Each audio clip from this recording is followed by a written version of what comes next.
आवाज समाचार में आपका फिर से स्वागत है। अब बात अफोर्डेबल हाउसिंग की। रियल एस्टेट की रिकवरी के संकेत मिल रहे हैं और इसकी सबसे बड़ी वजह मानी जा रही है सस्ते घरों की बिक्री में तेजी। लेकिन क्या सस्ते घरों की मांग उतनी है जितने घर बन रहे हैं? एक ताजा रिपोर्ट के मुताबिक जुलाई से सितंबर के बीच 5 से 30 लाख रुपए तक के घरों की मांग में कमी आई है। मार्केट में सस्ते घरों की ओवर सप्लाई का डर है।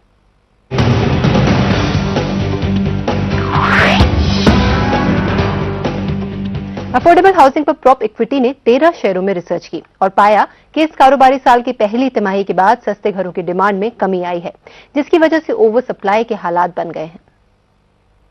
पहले क्वार्टर ऑफ 2009 में सेल्स बहुत बढ़िया हुई थी, बट उसके बाद वेलोसिटी ऑफ सेल्स में गिरावट आनी शुरू हो गई है और इसको लेके इन्वेंट्री पाइल अप होना शुरू हो गया है, बिकॉज बहुत सारे डेवलपर्स अफोर्डेबल हाउसिंग की बैंड वैगन में जंप कर चुके हैं और उससे क्या हो रहा है कि सेल्स जब स्लो हो रही हैं और इतना ज्यादा माल मार्केट में आता जा रहा है कि इन्वेंट्री पाइल अप होना शुरू हो गया है।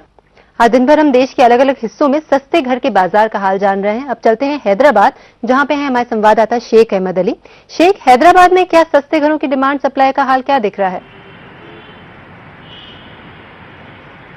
देखिए, हैदराबाद की अगर हम बात करें तो यहाँ पे हम दो कैटेगरीज में इसको डिवाइड कर सकते हैं। 5 से 15 लाख का एक रेंज और जो 15 से 30 लाख का रेंज। इसमें 5 से 15 लाख के जो घर हैं उसमें यहाँ 1455 यूनिट है और पिछले कुछ महीनों में यहाँ पे जो बुकिंग हुई है वो 805 यूनिट की बुकिंग हुई है, यानी करीब 55% बिक्री हुई है। और वैसे ही जो 15 से 30 लाख के घर हैं उसमें 3284 यूनिट्स हैं, जिनमें 1201 जो यूनिट्स हैं उनकी बुकिंग हुई, यानी करीब 37% घर बिके हैं। लेकिन सबसे बड़ी जो दिक्कत है यहाँ डेवलपर्स को, हालांकि अफोर्डेबल हाउसिंग के कई प्रोजेक्ट्स, कई प्रपोजल सामने आए थे, लेकिन जो जमीन थी उसकी कीमत बहुत ज्यादा थी।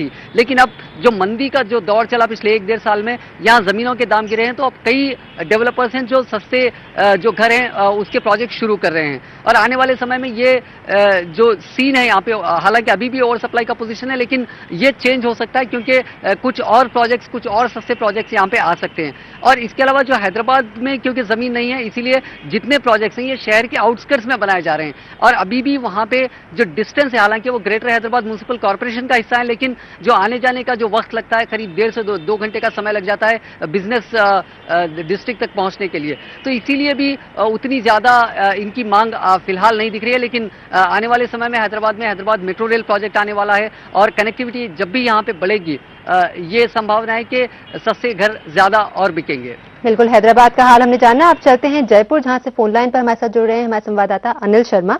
अनिल, आप वहां पे क्या हाल देख रहे हैं? क्या वहां पे भी ओवर सप्लाई दिख रही है सस्ते घरों की?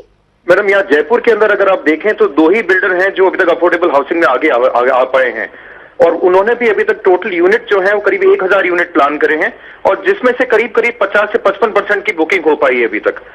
और जो प्रोजेक्ट्स आए हैं जयपुर से करीब 25 किलोमीटर की हैं, तो म्युनिसिपल एरिया में, पर 25 किलोमीटर दूरी पे हैं। यहाँ भी वही प्रॉब्लम है, कम्यूटिंग बहुत बड़ी प्रॉब्लम है, इसलिए शायद वो इतना ज्यादा नहीं बिक पा रहे हैं।